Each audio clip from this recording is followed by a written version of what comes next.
I've been so distracted and excited for my next iPhone, which I want to be the crazy internet telephone professional Maximum 13, that I have not taken a moment to stand up for the little guy. Literally, the iPhone 13 mini, and we haven't talked much about this phone, probably because it doesn't sound terribly different from the 12 mini, but honestly, I think this is the chance for the small iPhone market to redeem itself. The stakes are stacked up against it, people don't want it, and yet I'm not gonna go out without a fight, so I'm here today to talk about why the iPhone 13 mini should be able to save the demographic as a whole, single-handedly. Let's begin.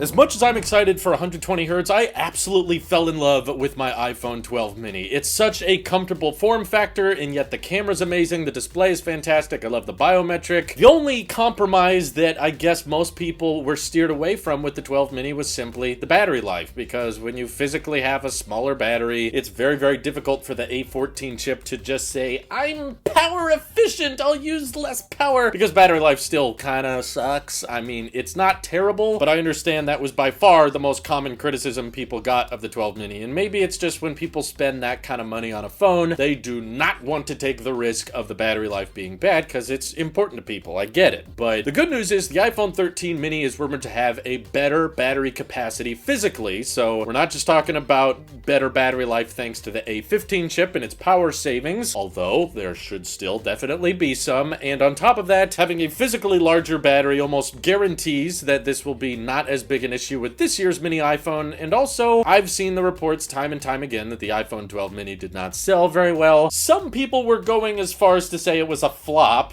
but I'll disagree just because it was still in the top 10 best-selling smartphones of the year globally, so anything that's in top 10, I don't think we should consider that a flop, especially if we're gonna get excited about foldables and Galaxy Ultras. If those are selling in much lower volume, then we have to call those flops too, and that means that most of the smartphone market is flopping, so I get it in relation to iPhone sales, it's not doing very well because we're used to iPhones selling in crazy high volume, but I do think there's a market of people that is excited about small phones. The only reason the 12 mini is not selling very well, okay, there's more than one reason, but one very good reason as to why the 12 mini did not sell as well as people were hoping was because the iPhone SE 2 came out in 2020, and that likely ate up a lot of the smaller phone sales of the market, even though I get it, the prices are very different. $400 versus like $700. How are they competing with each other? But frankly, I think that a lot of people in 2020 were thinking about, okay, time to upgrade my phone. This one just came out and it's pretty affordable and they like the smaller size. There's cheap big phones these days. People could go with the 10R or 11, but I'm still thinking the SE sold really, really well because of that smaller form factor, and it's what people were more comfortable with. So that means by the time the 12 mini came out, everybody who wanted a smaller phone had basically already upgraded. So we had kind of a super cycle last year. I'm not sure how many people are going to be upgrading in the next cycle, but at least this time, battery life should be drastically improved, as well as I'm sure a few camera improvements here and there. And this time we don't have another iPhone SE launching last April that would maybe have eat into the small phone sales. So maybe the last thing that could bring hope to the mini lineup is if Apple pulls what they did with the iPhone 11 and they actually end up lowering the price a little bit. I remember going into the iPhone 11 keynote, almost no one was predicting Apple would lower the price by $50. The 10R used to be a $750 phone, then the 11 came out and it was overall better, more cameras, better water resistance, better CPU, and yet it was $50 cheaper despite the 10R selling so great. So I'm wondering if Apple has a giant surplus of iPhone mini orders and parts, and now they're devoting attention towards mass production of the mini, and they've stopped producing the 12 mini a long time ago. Maybe this time around, to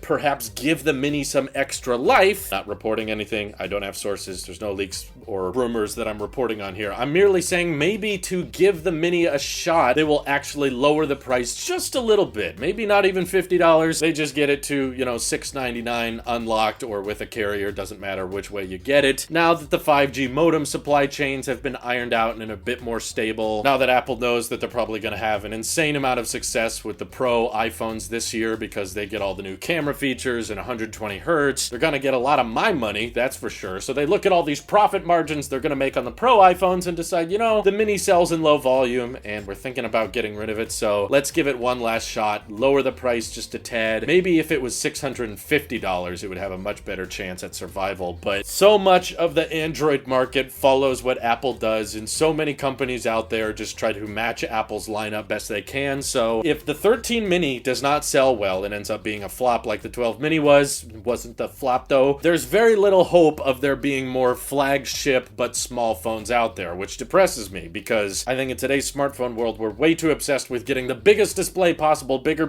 Now it's so big we have to fold it up to fit it in your pocket. There's so much crazy demand for big giant phones these days. The people who want good phones and premium phones that are small, they feel a little bit neglected. And the truth is, everyone I know who bought an iPhone 12 mini absolutely loves it. And there's so many people out there that have appreciated it. And honestly, back when I had my iPhone 11 Pro Max, no one made comments on it. People just looked at it as a phone. No one really thought anything of it. They just thought, oh, there's Drew. He's got a stupid expensive iPhone again. But ever since I got the iPhone 12 mini and things have been opening up and I've been seeing more people, I have gotten countless praise and comments from people that wanted to see it. They go, what kind of phone are you rocking? And we're not talking tech community people. I'm talking about aunts and uncles and cousins and distant friends that don't know I sweat and yell into a camera in my office all day. They don't know me for that, and they just see me using my phone and go, wait a minute, what are you using? And they think I'm using like an iPhone 5, and then they look at it and they're like, whoa, the display's huge, this is so cool. And I show them,